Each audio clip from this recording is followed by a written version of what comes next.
శ్రీ గురుభ్యో నమ. శ్రీ సమర్థ రామదాస విజయం. అధ్యాయం 4. శ్రీరామ జయ రామ జయ జయ రామ.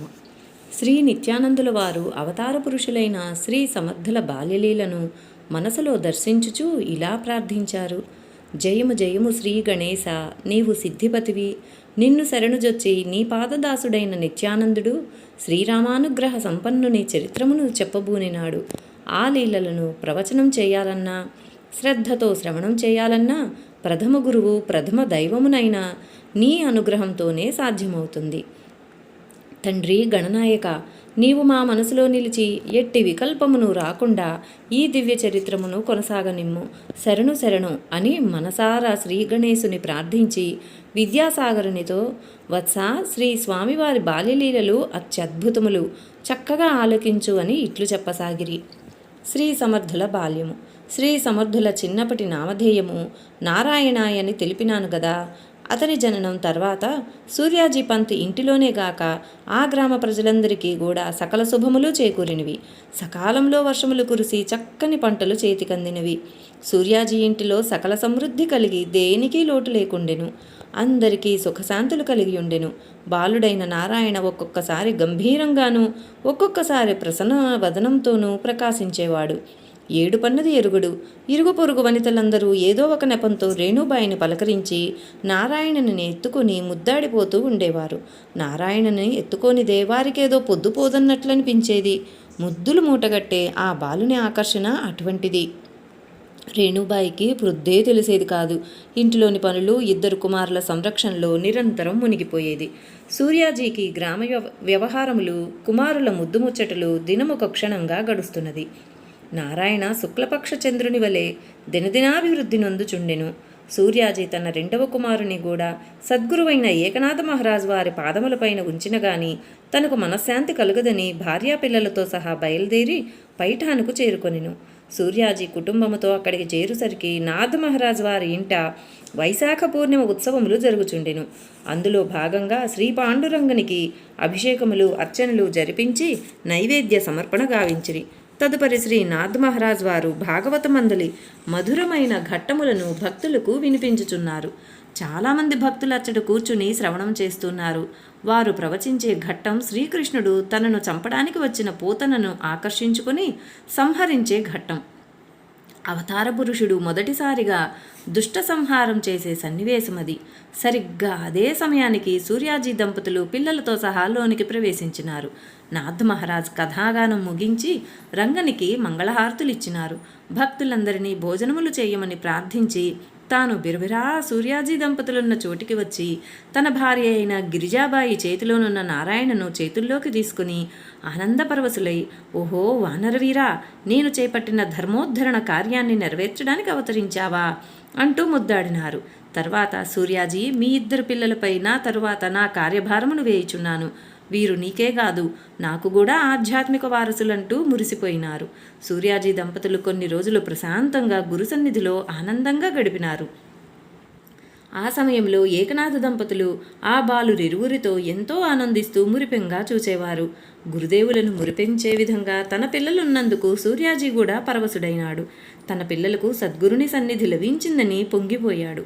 కొన్ని రోజుల తర్వాత తన గ్రామానికి తిరిగిపోయేటందుకై ఏకనాథ్ మహారాజ్ వారిని అనుమతి కోరగా మహారాజ్ వారు ఇట్లా ఆశీర్వదించిరి. ఓ పుణ్యదంపతులారా, మీరు మిగుల ధన్యులు. మీ గర్భములు ధన్యములు. మీ వంశము ధన్యమైనది. మీ ఉపాసనలు, మీ భక్తియు నిరుపమానములు. కావుననే ఆంజనేయుని అంశతో ఈ బాలకుడు మీ ఇంట ఉత్పన్నమైనాడు. శివాంశములో ప్రసిద్ధ ఛత్రపతియగు రాజకుడు మహారాష్ట్రమున జన్మించనున్నాడు. అతని వలన మీ కుమారుడు భూభార హరణం చేయించును. అంతేగాక సకల జనోద్ధరణమును నరించును.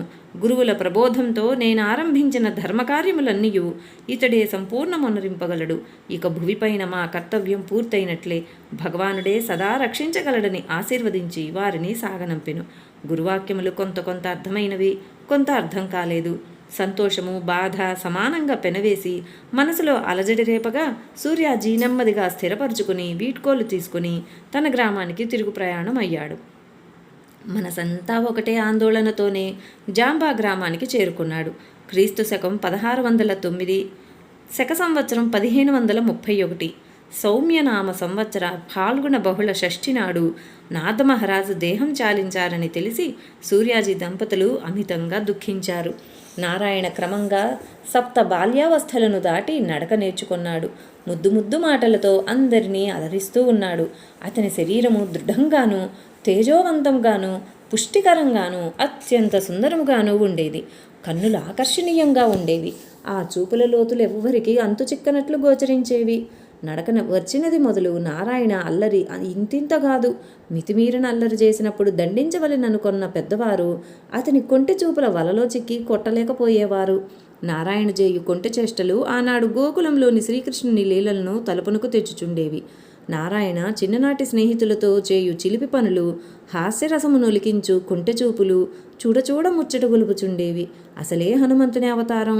చపలత్వం రోమరోమములలో నిండియున్నట్లు గోచరించేది. హనుమంతుని బాల్యలీలలను, క్రీడలను జ్ఞప్తికి తెచ్చుకుని నారాయణ తల్లిదండ్రులు మురియుచుండేవారు. కానీ ఎప్పుడే ప్రమాదం కొని తెచ్చునో అని భయం కూడా వారికి లేకపోలేదు. నిజంగానే నారాయణ చెట్టులెక్కుట, చిటారు కొమ్మలెక్కి అచ్చటి నుండి క్రిందకు దూకుట చేసేవాడు. అంతెత్తు నుండి క్రిందకు దూకినట్లు తోటి స్నేహితులు వచ్చి తల్లికి చెప్పేవారు. రేణుబాయి కంగారు పడేది, భయపడేది. కానీ నారాయణకి ఎట్టి దెబ్బలు కానీ తగిలేవి కాదు. గాయములు, ప్రమాదములు ఏనాడూ కలగలేదు.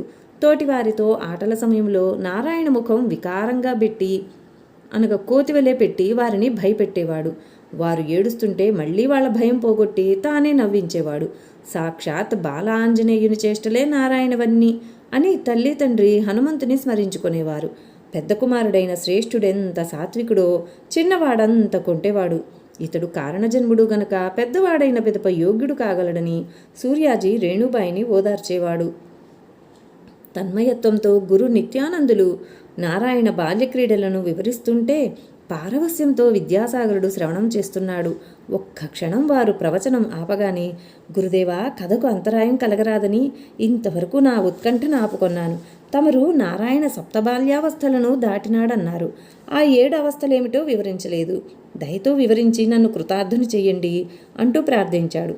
చిరునవ్వులు చిందిస్తూ నిత్యానందులు ఇలా వివరించసాగారు. విద్యాసాగర, ప్రతివారు పుట్టినప్పటి నుండి వెల్లికింతలా పరుండి క్రమంగా స్వయం కృషితో బోర్లబడుట జరుగును. ఇదే 2వ అవస్థ. 3వది ముందుకు ప్రాకుట, 4వది కూర్చుండుట, 5వ అవస్థ మోకాళ్లపై పారాడుట, 6వది ఏదైనా ఆధారంతో లేచి నిలుచుండుట, 7వది నడచుట. ఈ అవస్థలు ఒకదాని వెంట ఒకటి సాధించబడినప్పుడు ఆ శిశువు యొక్క విలక్షణ శక్తి వికాసము తెలియచుండును. శిశువు యొక్క ఆరోగ్యము కూడా తల్లిదండ్రులు గుర్తించగలరు.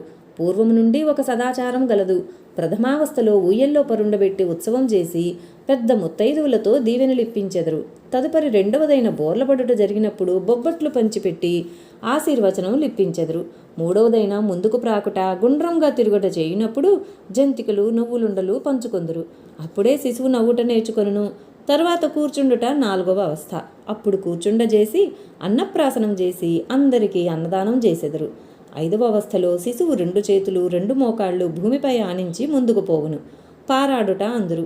ఆ సమయంలో శిశువుకు దీవెనలిప్పించుటకై గడపలు దాటినందుకు గారెలు పంచెదరు. లేచి నిలబడి అడుగులు వేయు సమయం 6వ అవస్థ. అందరినీ పిలిచి అట్లు పంచెదరు. 7మావస్థలో శిశువు తడబడు అడుగులు వేయుచుండగా అతిరసములు పంచి వేడుక చేయుదురు. శిశువు పుట్టిన సంవత్సరంలోపు ప్రతి 2 నెలలకు ఈ విధంగా వేడుకలు జరిపించి పెద్దలతో ఆశీస్సులిప్పించుట సదాచారం. అది సాంప్రదాయంగా సదాచార సంపన్నుల కుటుంబాలలో నేటికీ జరిపించుచున్నారు. శ్రీ సమర్థులు తల్లికి విశ్వరూపమును దర్శింపజేయుట. విద్యాసాగర, అవతార పురుషులు తాము ఎవరనేది తెలియజేయడానికి అప్పుడప్పుడు కొన్ని లీలలు చేస్తారు. వాటిని అదృష్టవంతులైన కొందరు మాత్రమే అర్థం చేసుకోగలుగుతారు. ఒకసారి రేణుబాయి మజ్జిగ జిలుగుతున్నది. ఎక్కడి నుండో పరుగిడుచూ వచ్చి నారాయణ తల్లి వెనుక నిలిచాడు. తల్లి వెన్నదీస్తుండగా చేయి జాచి తనకు వెన్న పెట్టమని అడిగాడు. తల్లి, ఆగు, అన్నింటికీ తొందరేనా అంటుండగానే ఆమె మాట వినిపించుకోకుండా ఆతృతతో చల్లకొండలో చేయి పెట్టి వెన్న తీసుకున్నాడు. అతని దుందుడుకు పనికి తల్లికి కోపం వచ్చింది. వెంటనే అతని వీపు పైన గట్టిగా కొట్టింది. నారాయణ పెద్దగా ఏడుపు మొదలుపెట్టాడు. ఆ నోరెంత పెద్దగా తెరిచాడో చూడు అనుకుంటూ అతని నోటి వంక చూసింది. అంతే, నిశ్చేష్టురాలై నిలిచింది. ఆ నోటిలో యశోదమ్మకు కృష్ణ పరమాత్మ చూపినట్లు 14 భువనాలు కనిపించాయి. ఆ తల్లి సంభ్రమాశ్చర్యాలతో ఆ వింత దృశ్యాన్ని తిలకించసాగింది. తన కుమారుడు హనుమదంశావతారమని, తమ కులదైవమైన శ్రీరాముని అనుగ్రహంతో జన్మించినాడని గురుదేవులు ఏకనాథ మహారాజు వారు చెప్పిన విషయం గుర్తుకురాగా మనస్సులోనే ఆ రూపానికి గురుదేవులకు నమస్కరించుకున్నది. ఈ విషయాన్ని ఎవ్వరికీ తెలుపక గోప్యంగా మనసులోనే దాచుకున్నది. ఎందుకంటే తన కుమారునికి దృష్టి తగులుతుందేమోనని ఆమె భయం. విద్యాసాగర ఈ లీల చెప్తూ ఉంటే శ్రీరామచంద్రుని బాల్యంలో వారు చేసిన ఒక అద్భుత లీల గుర్తుకొస్తున్నది. శ్రీరాముడు తాను అవతార పురుషుడని తన జీవితంలో ఎక్కడా ప్రకటించకపోయినా వారి అద్భుత కార్యాలను బట్టి మాత్రమే మేధావులు మహర్షులు తెలుసుకున్నారు. ఆయన మానవతా ధర్మాన్ని, మానవత్వపు విలువలను లోకానికి తెలియజేశారు. కాకాసురుడు శ్రీరాముని పరీక్షించుట. శ్రీరాముల వారి చిన్నతనంలో తనను పరీక్షింపవచ్చిన కాకాసురుడికి తమ దివ్యలీలను చూపి ఆశ్చర్యపరిచినారు. అప్పుడు శ్రీరాముని వయస్సు కేవలం 3 సంవత్సరాలు మాత్రమే. కాకాసురుడు శ్రీరామ భక్తుడు. శ్రీరామ మంత్రాన్ని నిరంతరం జపిస్తూ నారాయణుడి అన్ని అవతారములను దర్శించి వాటిలోని మర్మాలను, సంకల్పములను తెలుసుకున్నవాడు. కాకాసురుడు ఒకనాడు నారద మహర్షి శ్రీరామ అవతారమును గురించి శ్రీ వాల్మీకి మహర్షికి తెలిపిన విషయములను తన మనోశక్తితో తెలుసుకుని నారద మహర్షిని దర్శించి ఈ విషయమై అడుగగా నారదుడు, నిజమే, నారాయణుడిప్పుడు అయోధ్యానగరంలో దశరథ మహారాజుకును కౌసల్యాదేవికిన్ని కుమారునిగా జన్మించినాడని తెలుపగా ఆశ్చర్యంతోనూ ఆనందంతోనూ వెంటనే శ్రీరాముల వారిని దర్శింపవచ్చి దూరంగా ఉండి అతని చేష్టలను గమనింపసాగినాడు. శ్రీరాముడు సామాన్య మానవుని వలె ప్రవర్తించడు చూచి సంశయంలో పడతాడు. శ్రీరాముడు కూడా అతని మనసులోని సంకల్పాన్ని తెలుసుకుని కాకాసురునికి తన నిజతత్వం తెలియజేయడానికి ఒక లీల చేశారు. అదే సమయంలో దాసీలు రాముల వారి ముందర తినుబండారముల నుంచి దూరంగా వెళ్ళినారు. అప్పుడు కాకాసురుడికి శ్రీరాముని పరీక్షించాలనే సంకల్పం కలిగింది. ఆ తినుబండారముల కొరకు కాకి రూపంలో వచ్చి తీసుకునే ప్రయత్నం చేస్తుంటే బాలరాముడు ఆ కాకిని తరిమేస్తున్నాడు. పళ్ళెం దగ్గరకు రాకుండా చేతితో అదిలిస్తూ ఉన్నాడు. అయినా అటు ఇటు ఎగురుచూ కాకాసురుడు ఆ పళ్ళెంలో నుండి ఒక మిఠాయిని తీసుకుని దూరంగా వెళ్ళాడు. వెంటబడి శ్రీరాముడు కూడా తడబడే అడుగులతో తరుముతున్నారు. అలా అలా మందిరమంతా త్రిప్పసాగాడు. శ్రీరాముల వారు నవ్వుచూ అదిలిస్తూ వారిని వెంబడిస్తూనే ఉన్నారు. ఉన్నట్లుండి కాకాసురుడు ఆకాశంలోకి ప్రయాణం సాగించాడు. రాముల వారు కూడా ఆకాశంలో వాని వెంటబడ్డారు. కాకాసురుడు వేగంగా ప్రయాణం చేస్తూ ముందుకు చూడగా ముందు కూడా రాముల వారున్నారు. వెనుకకు చూడగా అచ్చడు కూడా రాముల వారు వెంట వస్తున్నారు. కాకాసురుడు అనంతమైన వేగంతో బ్రహ్మలోకం వైపు ప్రయాణం చేశాడు. అచ్చడు కూడా అతని కంటే ముందు రాముల వారు ఉన్నారు. అచ్చటి నుండి అతడు కైలాసానికి, వైకుంఠానికి వెళ్ళగా అచ్చడు కూడా శ్రీరాముల వారే ఉన్నారు. కాకాసురునికి ఆనందం కలిగి శ్రీరాముల వారిని శరణు వేడడానికి తిరిగి అయోధ్య నగరానికి చేరి చూడగా అచ్చట శ్రీరాముల వారు చిరునవ్వులతో దర్శనమిచ్చారు. కాకాసురుడు తాను తీసుకున్న పదార్థాన్ని అచ్చటనున్న పళ్ళెంలో వేసి శ్రీరాముల వారి ముందు నిలబడి ఈ విధంగా ప్రార్థించసాగినాడు. ఓ అనంత పద్మనాభ, శేషశయ్యన, నారాయణుడిగా లోకాల నేలుచు భూమి మీద ధర్మస్థాపన చేయుటకై నీవు మత్స్య, కూర్మ, వరాహ, నారసింహ, వామన, భార్గవరామ అవతారములు ధరించినావు. ఆయా అవతారములలోని విశేషములను శ్రవణం చేసి దర్శించి ధనుడినైనాను. ఓ దివ్యమైన సాకారమూర్తి, ఈ రామావతారాన్ని తెలుసుకుని దర్శించడానికే వచ్చాను. ఆకతాయిగా నేను చేసిన సాహసాన్ని మన్నించి దయజూపమని వేడుకుంటున్నాను. ఓ సకల భువనేశ్వర, సర్వసృష్టి కారణ స్వరూప, నేను సదా మీ నామస్మరణతోనే జీవించుచున్నాను. నీకు దాసానుదాసుడను, క్షమించి నీ నిజరూప దర్శనమును గ్రహించమని వేడినాడు. అప్పుడు దయాద్ర స్వరూపుడైన శ్రీరాముల వారు అతనికి తన నిజరూప దర్శనాన్ని అనుగ్రహించారు. విద్యాసాగర, శ్రీ సమర్థుల వారు తల్లికి చూపించిన లీల కూడా ఇటువంటిదే అని చేతులు జోడించి శ్రీరామతత్వాన్ని, హనుమత్తత్వాన్ని కన్నులు మూసుకొని మనస్సులోనే దర్శించి శ్రీ నిత్యానందులు ఆనందపడినాడు. విద్యాసాగరుడు కూడా వారి మనసు తెలుసుకుని తాను కూడా చేతులు జోడించి శ్రీరాముని తలుచుకొని నమస్కరించినాడు. పాఠకులారా, మీరు కూడా ఈ సమయంలో వారిని తలంచి జయ జయనాదములు చేయండి. జయ జయ శ్రీరామచంద్ర మహారాజుకి జై. ఉపనయన సంస్కారం. సూర్యాజీ పెద్ద కుమారుడైన శ్రేష్ఠునికి 7వ సంవత్సరం రాగా నారాయణునికి కూడా కలిపి ఉపనయనం చేయాలని నిశ్చయించి సుముహూర్తం నిర్ణయించినాడు. బంధుమిత్రులందరినీ ఆహ్వానించి రంగరంగ వైభవంగా శుభకార్యం ఏర్పాట్లను చేయించినారు. ఎందరు సహృదయులు ఆ కార్యమును ఆశీర్వదించుటకు వచ్చినా సూర్యాజీకి సంతృప్తి కలగలేదు. తన సద్గురుదేవులు లేరను బాధ మనస్సును బాధిస్తున్నది. తనను తాను సంభాళించుకుంటూ సద్గురువులు భౌతికంగా లేకున్నా వారి దివ్యశక్తి నిత్యము సత్యము. కావున నిత్య సత్యుడైన గురుదేవుల ఆశీస్సులు తన కుమారులకు చిన్ననాడే లభించినవని సరిపెట్టుకుని నాథ్ మహారాజ్ వారిని మనసులో స్మరించుకుని కుమారులకు యజ్ఞోపవీత ధారణ చేయించినాడు. ఆహుతులందరినీ తగు విధంగా సత్కరించి పంపినాడు.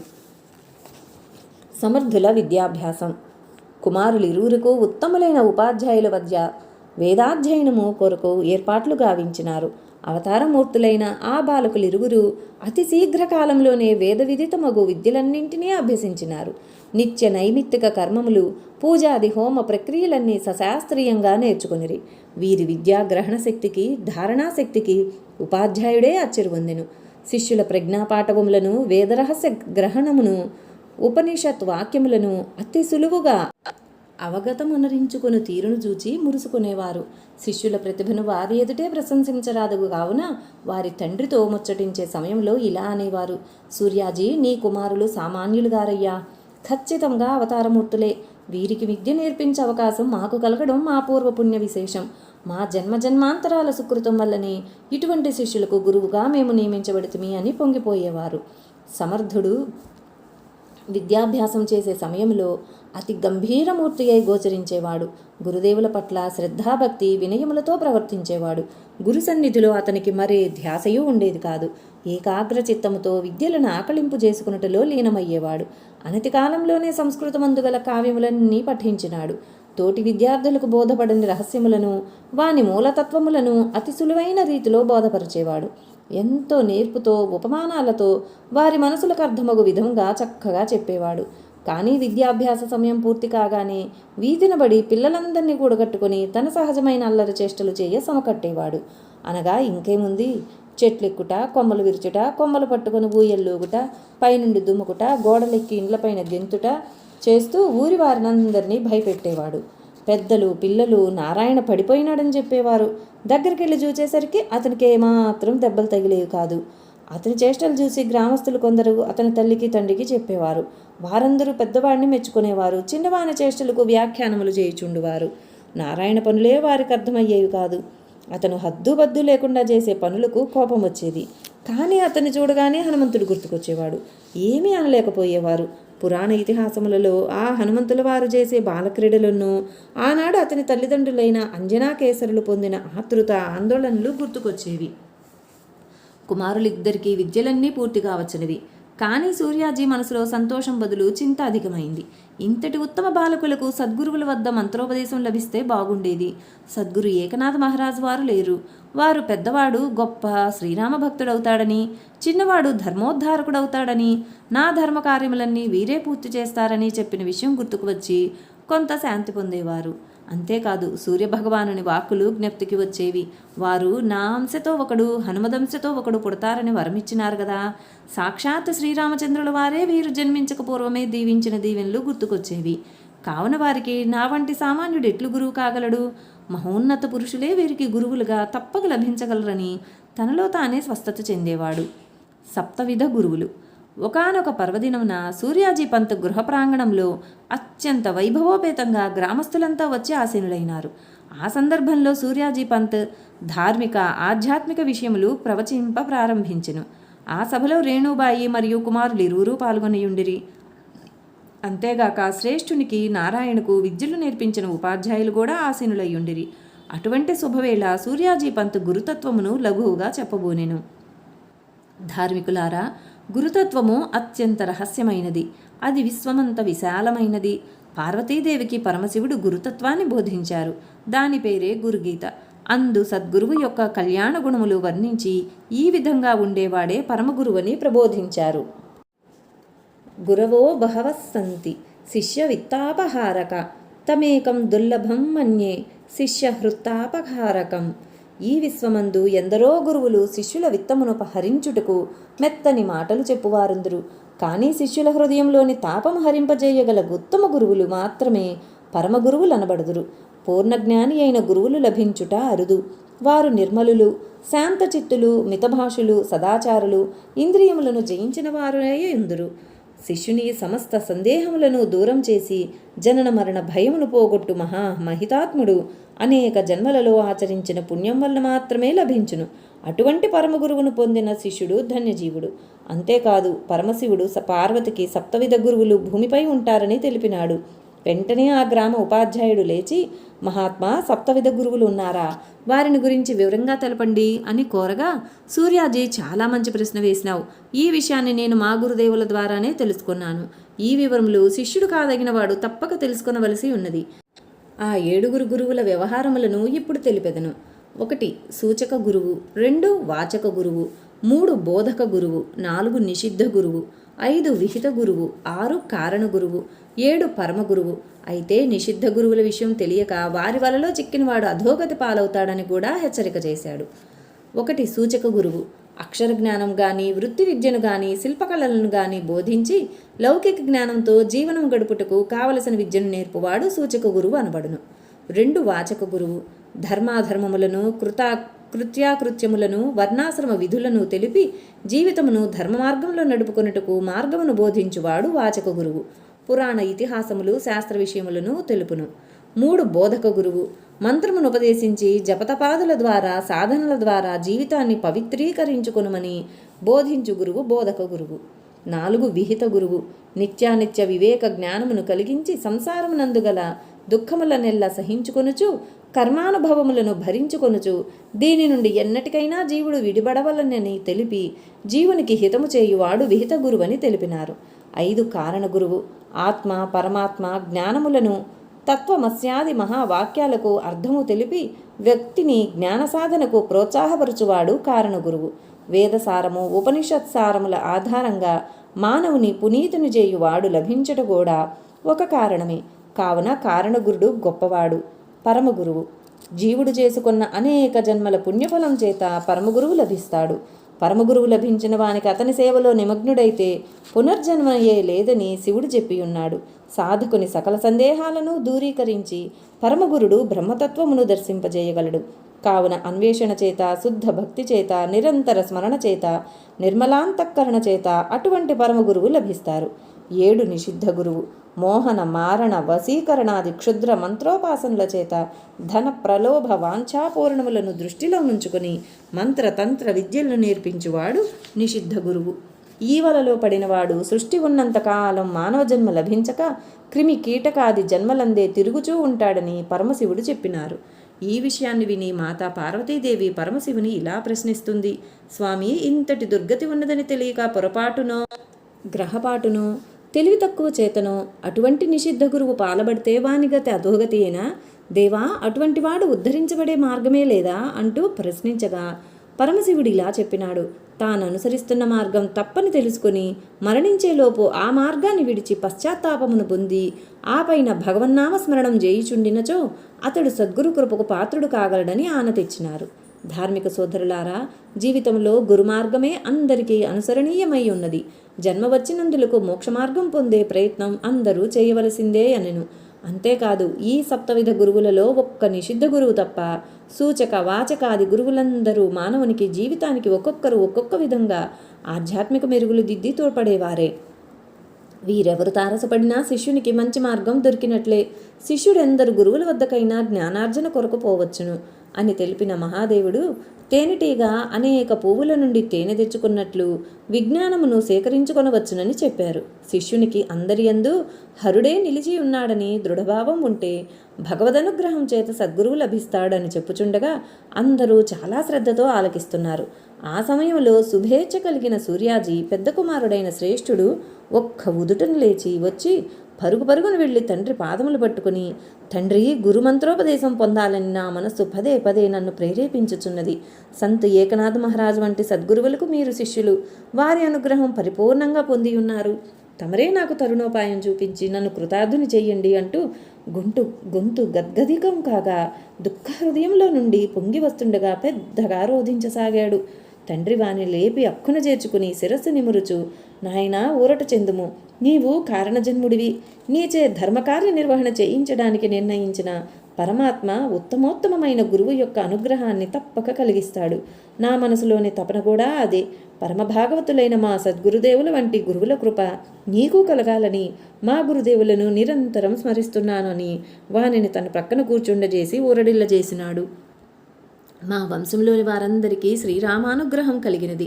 వారి అనుగ్రహంతోనే నాకు దత్తపరంపరానుగ్రహమును పూర్వీకుల పుణ్యఫలం వలననే సద్గురువైన ఏకనాథుల వారు లభించారు అని చెప్పుచున్నారు. ఈ దృశ్యాన్ని తల్లి ఆశ్చర్యంగా చూడసాగింది. నారాయణ మందహాస చిత్తుడై తిలకిస్తున్నాడు. సభలోని వారందరినీ ఆ సన్నివేశం కదిలించి వేసింది. అందులో ఒక వృద్ధుడు, ఆర్య, మీ గురువులను సద్గురువులని మీరు చెప్పగా వింటున్నాము. కానీ వారి జీవిత విశేషములు పూర్తిగా మాకు తెలియవు. వారి గురు పరంపరను, వంశ పరంపరను కూడా తెలిపి మమ్ము ధన్యుల చేయండి అని ప్రార్థించాడు. సూర్యాజీ మందహాసంతో అందరి వంకా కలయి చూసినాడు. అందరిలోనూ ఈ విషయమును శ్రవణం చేయాలనే ఆతృతను గమనించాడు. భార్య రేణుబాయి కూడా చేతులు జోడించి తాను ఆ విషయమును వినాలనే కాంక్షను మౌనంగానే వ్యక్తపరుస్తున్నది. నారాయణుడు ఆసక్తిగా ఈ విషయాలన్నీ గ్రహిస్తూ మందహాస చిత్తుడై ఉన్నాడు. శ్రేష్ఠుడు తండ్రిని గట్టిగా కౌగిలించుకుని తండ్రి వైపు దీనంగా చూస్తూ తన మనసులోని భావం కూడా అదేనన్నట్లు చూస్తున్నాడు. అప్పుడు సూర్యాజీ, చాలా సంతోషం. మీ ఆసక్తి, మీ శ్రద్ధ నన్ను చాలా ఉత్సాహపరుచుచున్నది. తప్పకుండా మీకు ఆ సద్గురుదేవుల విషయమంతటినీ శ్రవణం చేయిస్తాను. నాకు కూడా సద్గురుమూర్తుల యొక్క మహిమలను మననం చేసుకున్నట్టుకు అవకాశం కలిగింది అని చేతులు జోడించి మనసులో గణేశుని, వాణిని, త్రిమూర్తులను, త్రిమాతలను, సద్గురువులను మనసారా ప్రార్థించి ఈ విధంగా చెప్పసాగినారు. విద్యాసాగర, గురుకథలు గంగాజలం వలె పవిత్రమైనవి. అవి చెప్పేవారి దోషాలను, వినేవారి పాపాలను నిర్మూలిస్తాయి అని నిత్యానందుల వారు వివరించారు. జై జై రఘువీర సమర్థ శ్రీరామ జయ రామ జయ జయ రామ. ఇది విద్యాసాగర శ్రీ నిత్యానంద యోగి సంవాద రూపమున శ్రీ దత్తాత్రేయ సంప్రదాయ శిష్య పరంపరలోని శ్రీ శ్రీ శ్రీ స్వామి విఠలానంద సరస్వతి మహారాజు విరచిత శ్రీ సమర్థ రామదాస విజయంలోని 4వ అధ్యాయం సంపూర్ణం. ఓం శాంతి శాంతి శాంతి.